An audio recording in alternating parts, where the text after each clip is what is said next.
नमस्कार, one India Hindi में आपका स्वागत है। मैं हूं राहुल पांडे।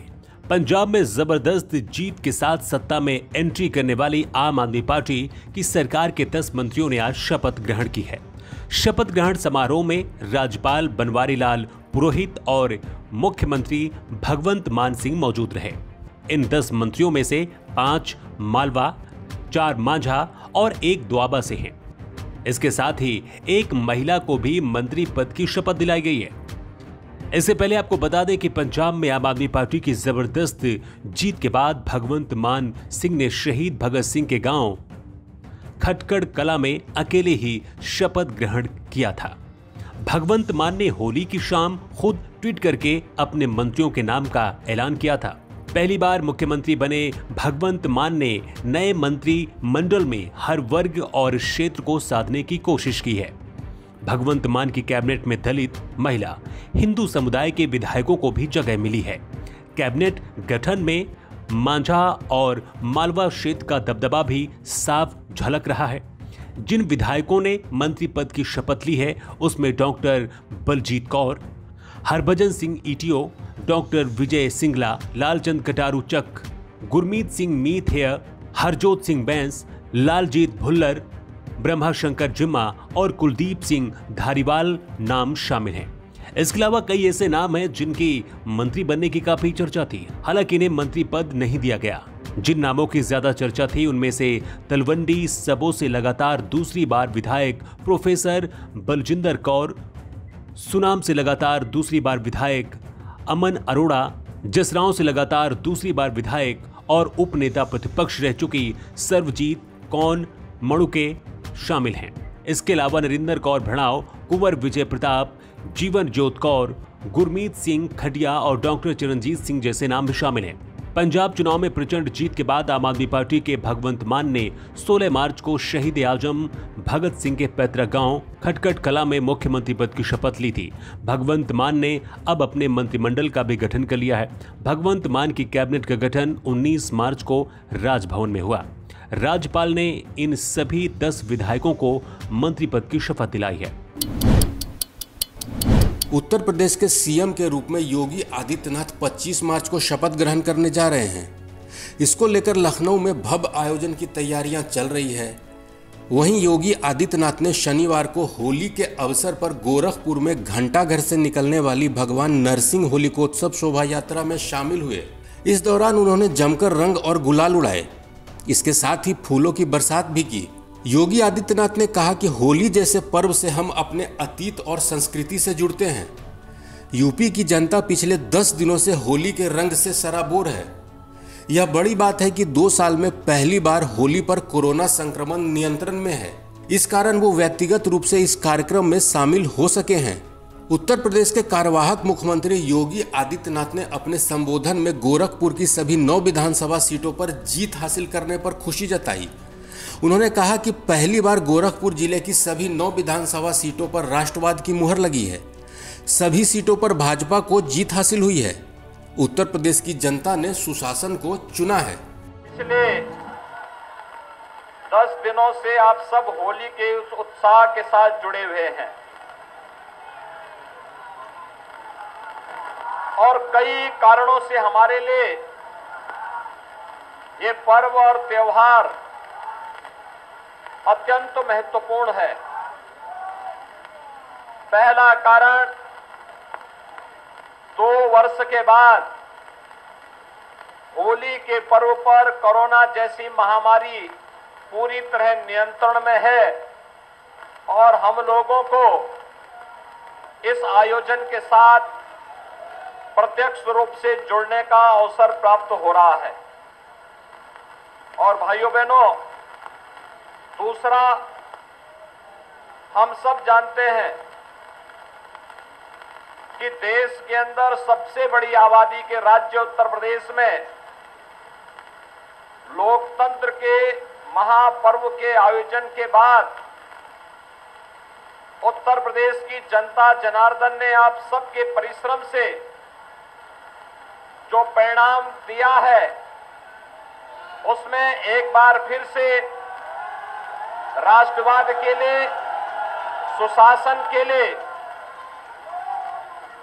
जिस सरकार को चुना है, स्वाभाविक रूप से हर देशभक्त नागरिक के मन में अन्याय, अत्याचार, शोषण और अराजकता के खिलाफ लड़ने की इच्छा रखने वाले हर एक व्यक्ति के मन में एक अपार उत्साह और उमंग का माहौल है। AIMIM देश के अलग अलग राज्यों में हुए विधानसभा चुनाव में अपने हाथ खूब आजमाते दिखी है। बिहार जैसे राज्य में उसे कुछ सफलता मिली, तो वहीं उत्तर प्रदेश, जहां इतनी मुस्लिम आबादी होने के बावजूद उसके हाथ एक भी सीट नहीं लग पाई। अलग अलग राज्यों में उसकी इन चुनावी गतिविधियों ने राजनीतिक गलियारों में चर्चा तेज कर दी है। चर्चा ये भी है कि AIMIM ने राष्ट्रीय स्तर की पार्टी बनने के ख्वाब देखे हैं, जिन्हें पूरा करने के लिए पार्टी के नेता हर वो संभव प्रयास कर रहे हैं जो किए जा सकते हैं। इसी क्रम में उसने एक कोशिश महाराष्ट्र में भी की है, जहां गठबंधन की सरकार शासन में है, लेकिन उसे अपनी इन कोशिशों पर जबरदस्त विरोध झेलना पड़ा है। AIMIM नेता इम्तियाज जलील ने पार्टी की ओर से एक ऐसा प्रस्ताव यहां की गठबंधन वाली सरकार की ओर बढ़ाया था, जिस पर शिवसेना के फायर ब्रांड नेता संजय राउत भड़क उठे। दरअसल AIMIM नेता इम्तियाज जलील की ओर से एक बयान जारी हुआ था, जिसमें उन्होंने बिना नाम लिए हुए एक व्यंग कसा था। उन्होंने कहा था कि उनकी पार्टी AIMIM बीजेपी की कोई बी टीम नहीं है, ऐसे में वो NCP कांग्रेस के गठबंधन में शामिल होने को भी तैयार है। लेकिन AIMIM की ये पेशकश शिवसेना नेता संजय राउत को इतनी नागवार गुजरी कि उन्होंने सीधे सीधे कह डाला कि महाराष्ट्र में 3 दलों वाले इस मजबूत गठजोड़ में AIMIM जैसी पार्टी के लिए कोई जगह नहीं है। उन्होंने पलटवार करते हुए कहा कि AIMIM बीजेपी की ही बी टीम है, ऐसे में उसका प्रस्ताव स्वीकार करने की कोई वजह नहीं बनती। गौरतलब है कि AIMIM की महाराष्ट्र इकाई के प्रमुख इम्तियाज जलील महाराष्ट्र सरकार में कैबिनेट मंत्री राजेश टोपे से मिले थे, जिसके बाद उन्होंने पार्टी पर बीजेपी का बैकडोर फ्रेंड होने के आरोपों को खारिज करते हुए महाराष्ट्र में कांग्रेस NCP के गठबंधन में शामिल होने की इच्छा जताई थी। आपको बता दें कि इन तमाम बयानी तकरार के बीच महाराष्ट्र के पूर्व CM देवेंद्र फडणवीस ने शिवसेना पर तंज कसते हुए कहा है कि अब वे उस दिन का इंतजार कर रहे हैं जब शिवसेना को जनाब शिवसेना कहकर बुलाया जाएगा। महंगाई को लेकर कांग्रेस नेता राहुल गांधी ने एक बार फिर मोदी सरकार का घेराव किया है। शनिवार को राहुल गांधी ने ट्वीट करते हुए लोगों को वार्निंग दी है कि आने वाले समय में महंगाई और बढ़ेगी। राहुल गांधी ने कहा कि महंगाई सभी भारतीयों पर एक टैक्स है। उन्होंने कहा कि रूस यूक्रेन के बीच युद्ध शुरू होने से पहले ही कीमतों में रिकॉर्ड वृद्धि ने गरीबों और मध्यम वर्ग की कमर तोड़ दी थी। राहुल गांधी ने अपने ट्वीट में लिखा कि ये महंगाई और बढ़ेगी क्योंकि कच्चे तेल की कीमत प्रति बैरल $100 से ज्यादा है। खाद्य कीमतों में 22% का इजाफा होने की उम्मीद है। कोरोना ने ग्लोबल सप्लाई चेन को बाधित किया है। कांग्रेस के पूर्व अध्यक्ष ने केंद्र सरकार से कहा कि वो महंगाई से लोगों की रक्षा करे और तुरंत एक्शन ले। दरअसल सरकार ने सोमवार को जो आंकड़े जारी किए थे, उसके मुताबिक कच्चे तेल और गैर खाद्य वस्तुओं की कीमतों में इजाफा होने के कारण खुदरा मुद्रास्फीति फरवरी में 8 महीने के उच्चतम स्तर 6.07% पर पहुंच गई है। इस दौरान थोक मूल्य आधारित मुद्रास्फीति बढ़कर 13.11% हो गई है। यूक्रेन पर 24 फरवरी को रूसी हमले के बाद कच्चे तेल और प्राकृतिक गैस की कीमतों में वृद्धि ने थोक मूल्य सूचकांक पर विपरीत असर डाला है। महंगाई और तेल की बढ़ती कीमतों को लेकर कांग्रेस और राहुल गांधी लगातार मोदी सरकार पर निशाना साधते रहे हैं। 3 दिन पहले भी राहुल गांधी ने सरकार पर निशाना साधते हुए कहा था कि सरकार की गलत नीतियों का परिणाम आम नागरिक को भुगतना पड़ रहा है। राहुल अपने ट्वीट में FD, PPF, EPF और महंगाई से जुड़े आंकड़े शेयर किए थे। उन्होंने लिखा था कि FD 5.1%, PPF 7.1%, EPF 8.1%, खुदरा महंगाई दर 6.07% और थोक महंगाई दर 13.11% है। राहुल ने सवाल किया था कि जनता को राहत देने की जिम्मेदारी क्या सरकार की नहीं है। रूसी हमले में यूक्रेन में कई घर तबाह और बर्बाद हो चुके हैं। कारें चकनाचूर नजर आ रही हैं और जो मंजर दिख रहा है तस्वीरों में वो बहुत ही भयावह नजर आ रहा है। रूस यूक्रेन के बीच चल रहे युद्ध को करीब 1 महीने होने वाले हैं और अभी भी जो तस्वीरें आ रही हैं वो बेहद ही भयानक हैं। सैटेलाइट तस्वीरों में तबाही का खौफनाक मंजर कैद हुआ है। अमेरिका की एक निजी कंपनी मैक्सा टेक्नोलॉजी ने ये तस्वीरें जारी की हैं, जिसके जरिए यूक्रेन के शहर मारियोपोल में घरों, इमारतों और दुकानों को जबरदस्त नुकसान का खुलासा हुआ है।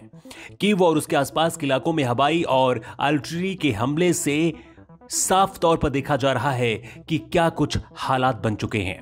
शहर के उत्तर पश्चिम में होस्टोमेल, मोस्यून, इर्फिक और अन्य शहरों में किराने की दुकानों, घरों और आवासीय भवनों और अन्य बुनियादी ढांचों को नुकसान देखा जा सकता है इन सैटेलाइट तस्वीरों में। कीव के उपनगर इरपिन में रूस द्वारा यूक्रेन पर आक्रमण के बाद से ही भीषण लड़ाई देखी जा रही है। अगली तस्वीर में दक्षिणी चेर्निहाइव में आर्टिलरी का प्रभाव और जलता क्षेत्र भी आप देख सकते हैं इन सैटेलाइट तस्वीरों में।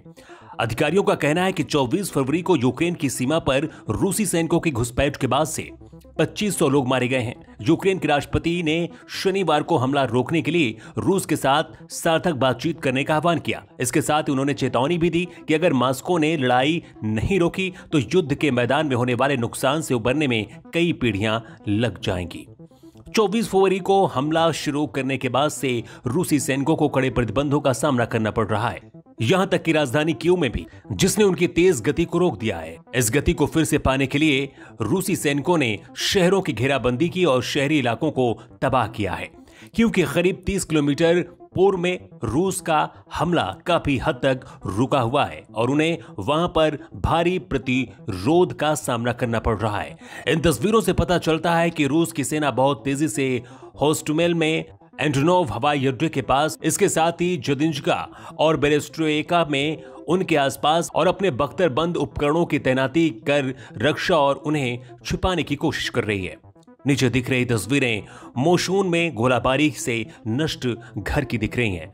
रूस के हवाई और आर्टिलरी हमले का सामना कर रहे यूक्रेन के शहरों की आई नई तस्वीरें उन्हें बहुत ही विनाशकारी और भयावहता लोगों के सामने रखती है। इस खबर में इतना ही। ज्यादा अपडेट के लिए आप बने रहिए वन इंडिया हिंदी के साथ।